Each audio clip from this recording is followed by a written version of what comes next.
So here we have Pete Hegseth, the Secretary of War, and I mean, I love that that's what they've changed it to, the Department of War.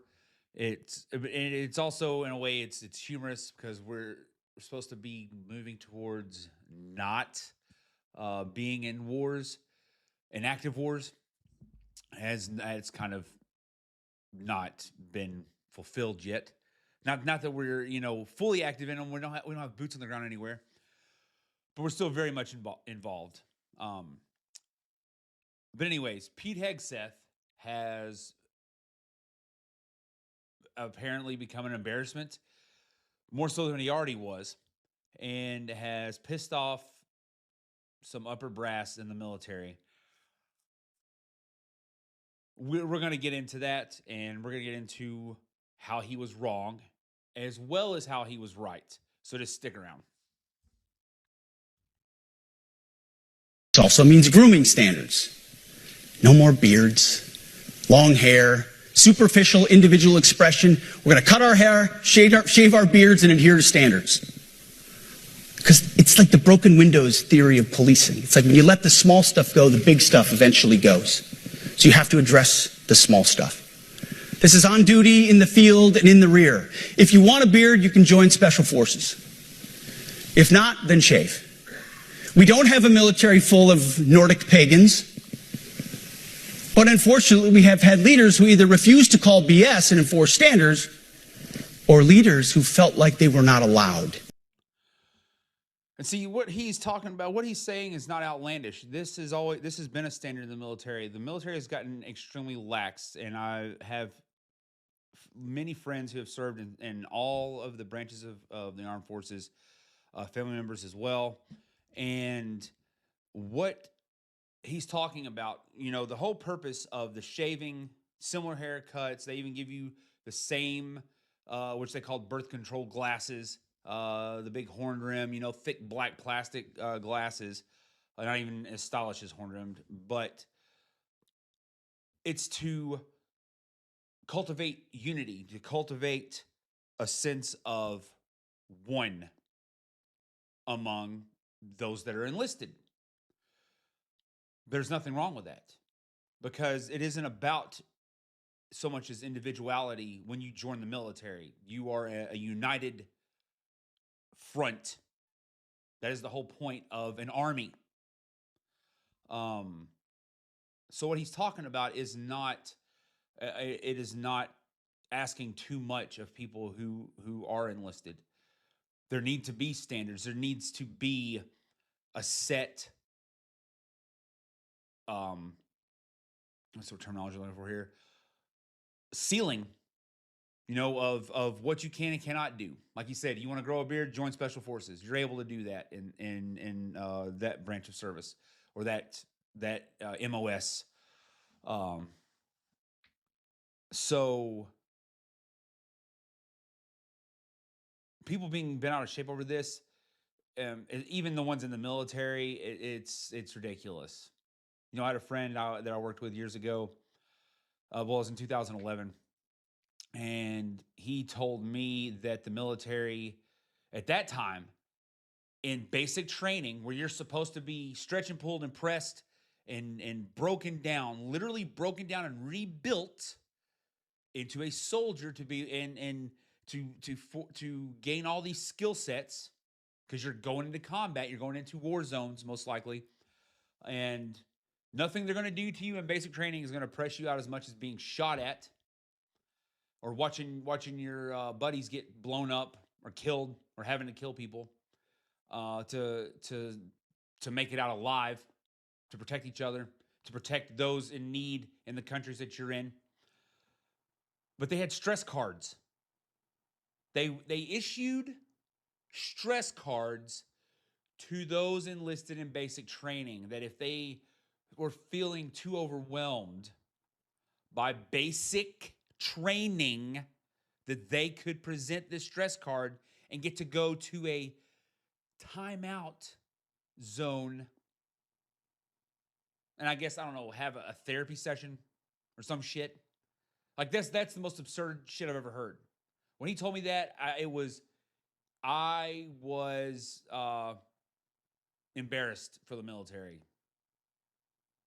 that people actually would need something like that. You're in the wrong job, sir, madam. The wrong job. If you need to present a stress card where your job is to learn how to deal with the most stressful environments imaginable. And we end up with these kind of lectures from the Secretary of War. I love that. I love that they've changed the name from the Department of Defense to the Department of War. Like, I absolutely love it. I think it's awesome. It's actually better than the Gulf of America. And I love how people get bent out of shape over the Gulf of America because that's stupid. But anyways, to enforce standards. Both are unacceptable. And that's why today, at my direction, the era of unprofessional appearance is over. No more beardos. The era of rampant and ridiculous shaving profiles is done. The thing that Pete Hegseth said today about no more beardos in the military, it's just a way for him to be racist and also bullshit. I'm stopping it right there. That is not so he can be racist and Islamophobic. I get so tired of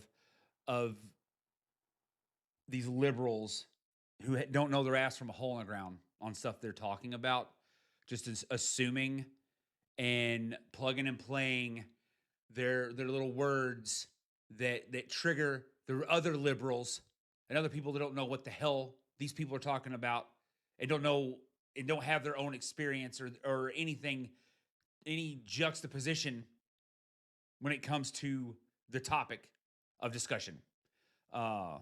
That's straight BS. It is not so he can be Islamophobic and racist.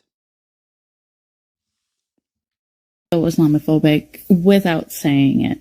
So the majority of shave chits are given for two reasons: for medical reasons and for religious exemptions. A lot of black people who have facial hair suffer from a condition called pseudofolliculitis barbate. I finally said it right. It's a condition where if you shave the hair, when it grows back, it's curly, so it can go back into your skin and cause an ingrown hair, and it's incredibly painful. So they can get a medical waiver for a no shave chit so that they don't have to suffer from a painful rash on their face. And the religious exemption should be obvious. Let me tell you something. A painful rash on your face is going to pale in comparison to a bullet hole in your ass. Like, no, you're worrying about the wrong stuff. Like, this is idiotic and this is childish. Like, that's what this is.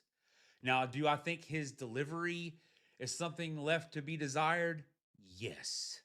And it gets a little worse. And we'll get to that. They want a Christo-fascist nation. Pete Hegseth is part of a Calvinist Reformed church run by Doug Wilson. So he wants people only of that particular Christian faith to be in the military. If you think that's okay, just remember that any group that's based on excluding people will only exclude more people. And that'll eventually include you. Listen, this is not something, he's not asking something of these enlisted servicemen and women that hasn't been a standard forever. Literally the tradition of shaving the head or wearing the shorter hair is to prevent your enemy from having something to hold on to, such as a handful of hair, to be able to cut you. That's literally, it started in Greek and Roman times, if I'm not mistaken, if not prior to that, in the military. It is there is logic and utility behind these ways, these methods that they use that a lot of people aren't aware of. So I could have, the cow chopping liberal here spout out a bunch of big jargony words and talk about how he's a Calvinist and reformed this and Christianity, blah, blah, blah. That's all he wants in the military. BS, because she doesn't know her ass from a hole in the ground. She knows nothing about the military, period, obviously. And if she does, then shame on her, because she's just spouting bullshit for the sake of spouting bullshit. But anyways, in this next clip, Pete goes a little more in depth, and this is where I feel, he kind of balances on, he kind of teeters on that line of that's a little too much, But you can tell that he's from Trump's cabinet.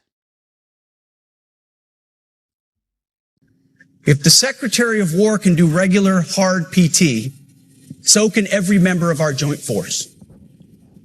Frankly, it's tiring to look out at combat formations, or really any formation, and see fat troops. Likewise, it's completely unacceptable to see fat generals and admirals in the halls of the Pentagon. Okay. I get where he's coming from. I totally get where he's coming from, especially for the troops. Like the troops, I mean, they all have a height and weight requirement. They all do. It's in every branch of the service. They send you to fat camps or fat farms or whatever it is to help shed the weight when you're going to enlist, or if you manage to fail a PT test, they have methods to help you shed that weight off, because you need to be in top physical condition, because everyone is a soldier. Everybody. It doesn't matter what your job is. You are still trained to fight. That is your first and foremost job. Pew pew, shooting guns, killing people, defending this country, defending other countries. That is your number one job. Doesn't matter if you're in a band in one of the branches of service, if you play a sport for them, if you cook, doesn't matter. First and foremost, you are a soldier. Now, the upper brass, the enlisted, they should continue the standard. It should be something that they set the bar and hold it as best as possible. It does not happen that way, and it has never happened that way. And with a lot of them, they tend to hit the middle age spread regardless, because as they get older and as they get higher up, their requirements are a lot less. So I see where he is wanting to up it and expect more, but there's a point where, as you'll hear one of these other influencers commenting on, these people have served, some of these people have been in for 20, 30 years, they're lifers, they've definitely earned their bellies. They will not see combat. They are the brains. So in this point, I think he's pushing the envelope. So just want to get that out there. And leading commands around the country and the world. It's a bad look. It is bad, and it's not who we are. So whether you're an airborne ranger or a chairborne ranger, a brand new private or a 4-star general, you need to meet the height and weight standards and pass your PT test. And as the chairman said, yes, there is no PT test. But today, at my direction, every member of the joint force at every rank is required to take a PT test twice a year, as well as meet height and weight requirements twice a year, every year of service. Also today, at my direction, every warrior across our joint force is required to do PT every duty day. Should be common sense. I mean, most units do that already. I say, Michael, to begin with, that we've created a bridgehead over the Rubicon. It's not just crossing it. We've put some things on the other side in a big way. You ask if I'm talking to him. I am. I won't talk about those conversations that I've had with active duty members of the military. But the ones I've talked to are insulted by what happened today, especially the women that I've talked to, some of the women that I've spoken to. I know the men and women that were in that room. Many of them work for me. I haven't been retired that long. Okay, well, first of all, I got to comment on this too. It's going to sound very cold and dismissive, but I don't care if they are upset, men or women. I don't give a shit. Doesn't matter. You're in the military. You're in the military. You're a soldier. You literally are property of the United States government. They all tell you that. That's part of when you're going through enlistment. when you're at the MEP station and you swear in, if you so much as sunburn your head in basic, well, at least you could. You probably don't anymore. They probably just give you some talcum powder and tell you to go sit under a shade tree or some shit. But used to, you could get in trouble for that. You were damaging Uncle Sam's property. The sunburn was damaging the military's property. That is no shit.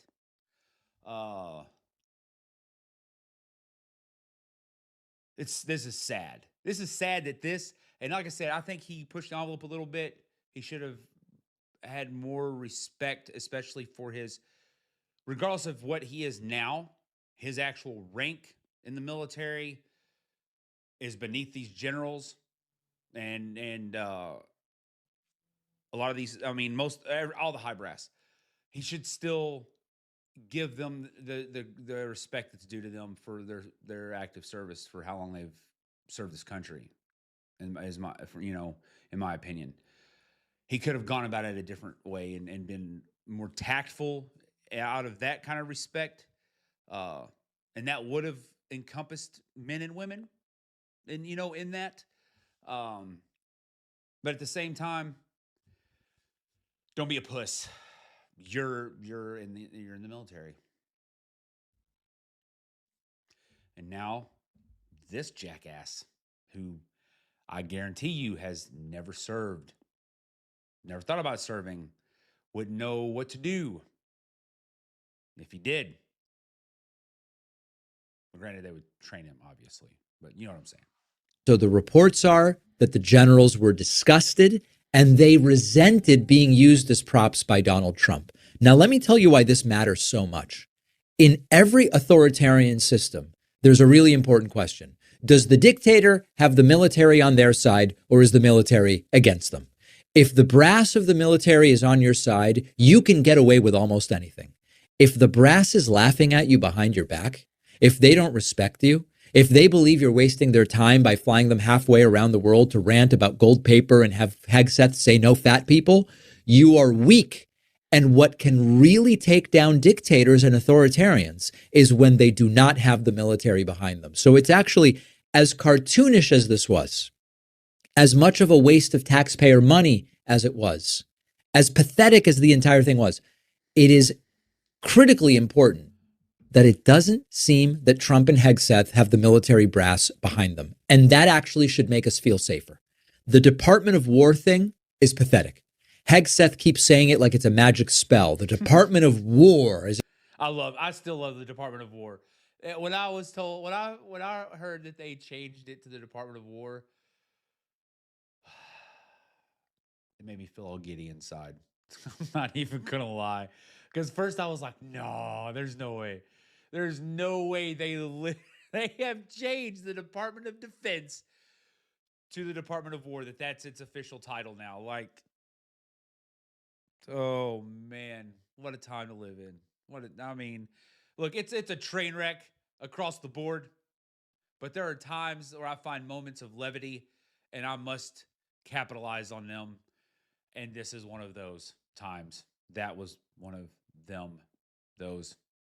Yeah, you understand what I'm trying to say. If you repeat it enough, you're going to be strong.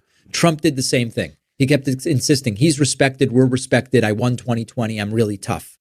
But saying you're tough over and over again to people like the top brass of our military suggests to them that you're actually insecure, which Trump is. So let me tell you something. He's the commander-in-chief. Trump is the commander-in-chief. We're going to switch. I'm going to jump ship here real quick.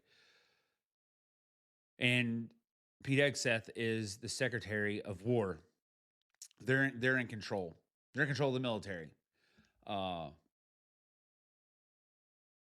promise you that Trump has, and so does Pete, a mass majority of them backing them. I promise you that is the case. And this jackhole here does not know what he's talking about. It's all speculation. And it's it's mass, copious amounts of cope for people like, oh, the military doesn't side with Trump. No, they do. They do. they side with Pete Hegseth too. Yeah, you're going to have some people that are going to whine and cry and boohoo, and you're going to need some fucking Kleenexes and stuff.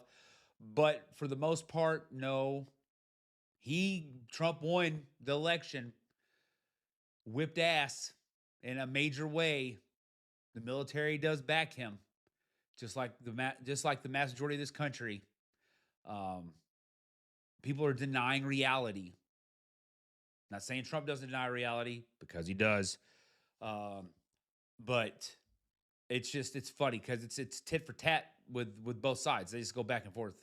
And this is one of the ways they do it with jackholes like this guy, and the next one coming up. We don't have a military full of Nordic pagans, but unfortunately we have had leaders who either refuse to call BS and enforce standards, or leaders who felt like they were not allowed to enforce standards. Both are unacceptable. And that's why today at my direction, the era of unprofessional appearance is over. No more beardos. The era of rampant and ridiculous shaving profiles is done. Simply put, if you do not meet the male level physical standards for combat positions, cannot pass a PT test, or don't want to shave and look professional, it's time for a new position or a new profession. And I do agree with, there should be standards per rank, per job, whatever field you're in, there should be PT standards that match that job, that match that position that you have in the military. I think there should be a minimal that everyone should, a minimal criteria everyone should meet to be combat ready. Because as I said before, you are a soldier first, you're a cook next, you're a trombone player in the band second, you play basketball second, you're a soldier. You're a soldier first. Point blank, period. No ifs, ands, or buts about it. There's no contestation to that. When you fill out that application and you swear in under that oath at the MEP station, that's what you are. You sign on as a soldier first. You get to do the cool stuff after, but you're always training to be combat ready. Always. So now here's where he says, bro, fat shaming is definitely the way to go. Watch this. It all starts with physical fitness and appearance. If the Secretary That's the audio from the event that's fucked up, by the way. of War can do regular, hard PT, so can every member of our joint force. Frankly, it's tiring to look out at combat formations, or really any formation, and see fat troops. Likewise, it's completely unacceptable to see fat generals and admirals in the halls of the Pentagon and leading commands around the country and the world. It's a bad look. It is bad, and it's not who we are. I find this shit so weird, right? Because you could have some brilliant military mastermind that understands like the chess of the battlefield, right? And he could be overweight. Like, why does that matter to you? It almost reminds me of like the Joe Rogan theory of medicine, where he's like, if that doctor's out of shape, I'm not fucking listening to them. I know better than them. That's a pretty funny take on it, and a stance on that. But I've said the same thing as far as, not in regards to doctors, because doctors definitely know more than I do. I don't care what they look like. They have the knowledge and they went to school for their jobs. But like child psychologists, I've always said I'm not going to trust a child psychologist. I'm not going to read their book if they have no children of their own, because they absolutely don't know they don't know shit about it. You don't know until you're a parent. I promise you, there are things, I don't care what you read, you do not know about child rearing until you raise your own kids. That's just how it is. Something like in relationships, you can date someone for 2, 3, 4, 5 years until you live with them. You don't know them, period. You don't. You think you do. You think you know yourself with them, but you don't until you're confined inside 4 walls with them and you're stuck with that person. Same thing. But I agree with him on this about, these generals they're the think tanks. They're the ones that plot everything out. They are the master. I hate when my brain does this. They're the ones that set the stage and work out all of the logistics of war. They strategize. They're the strategists. So what I was trying to find. Doesn't matter how big you are. when the military needs your brain more than your body. So that's why I'm saying, like, depending on where you're at in your service, what your job is, uh, it shouldn't there shouldn't be like him talking about the hardcore PT conditioning, the workouts and stuff that shouldn't be required. There should be a base, though, a baseline that everyone should have to pass, and I believe there is, or there used to be, uh, a minimal a requirement for sure, at the bare minimum for everyone. A blanket standard, and yeah. Anyways, Like that, and it's like a dumb guy's reaction to the world, right? Like, if you don't look the part, then what the fuck, bro? It's like you could have some fat military genius, but no, I don't know. This is so babyish. So whether you're an airborne ranger or a chairborne ranger, a brand new private or a 4-star general, you need to meet the height and weight standards and pass your PT test. And as the chairman said, yes, there is no PT test. But today, at my direction, every member of the Joint Force at every rank is required to take a PT test twice a year. look, I'm sorry, I gotta pause it again. I love how he emphasizes "at my direction." Like, I love that. I love that. The Secretary of War at his direction. Oh, they're gonna love this, bro. Oh, they're so stupid. Imagine ordering a meeting with all the top generals and admirals and the highest military officials, and then in that meeting, you start lecturing them and berating them, saying they're too fat, they're too out of shape, and now they got to do 2 physical tests per year. And these people are, people have been in the fucking military 20 years, 30 years, whatever the fuck. You've gotten to the point where you're not doing the physical shit in the field. You're the brains of the operation, right? And he's fucking. Well, there you go, folks. There's the Secretary of War, Pete Hegseth, just giving them what for. Oh, good Lord. I mean, there are times all you can do is laugh. That's really all there is. All this did was damage, a few people's delicate sensibilities that shouldn't really have a lot of those, having served in the military for as long as they have. Even if it's not that long, they should still be able to deal with standards. I mean, you are literally in the most dangerous job potentially on the planet. I mean, there's nothing more dangerous than going into an enemy's country and being shot at and trying to get blown up, or trying to be blown up. Not yourself, obviously. You know what I'm saying? So you should be able to deal with some pretty harsh conditions and situations, psychologically, emotionally, mentally, physically. That's the whole point of military training, is to prepare you for that, teach you how to adapt, how to overcome, persevere, ignore weaknesses, or capitalize on them. Not sit and cry because somebody said some words that hurt your little fifis. Because then you're fucking useless as a soldier. What purpose do you serve? Cannon fodder? That's what you're going to be? You're going to be out there in a war zone crying? You're going to ball up and cry? Like, it's just, I don't get it. I do not understand it. There is no way to legitimize or rationalize people who have a problem with what he's saying 100%. As I said, he could have been a little more delicate. And for some people, out of respect for who they were or who they are and what they have put in to their service in this country, not everyone needs to be handled with kid gloves and mollycoddled, especially when you are a soldier in one of the branches of the United States military. Should you still be treated like a human? Obviously. But if something like this tears you out of frame, you are in the wrong job. You're the wrong place. You don't need to be in the military. You're not a camp counselor. It's not a self-help group where you just sing a bunch of kumbayas around a fire, making s'mores and holding hands. But anyways, I'm sure I'll upset people with my perspective on it, and that's just life. That's just life.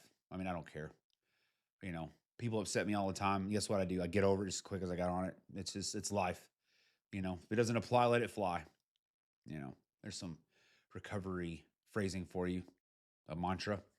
But anyways, please feel free to interject, to complain, leave a barrage of comments. Hopefully they're good ones that I can actually interact with that aren't belligerent. And don't forget to like, share, and subscribe. And I thank you. Until next time.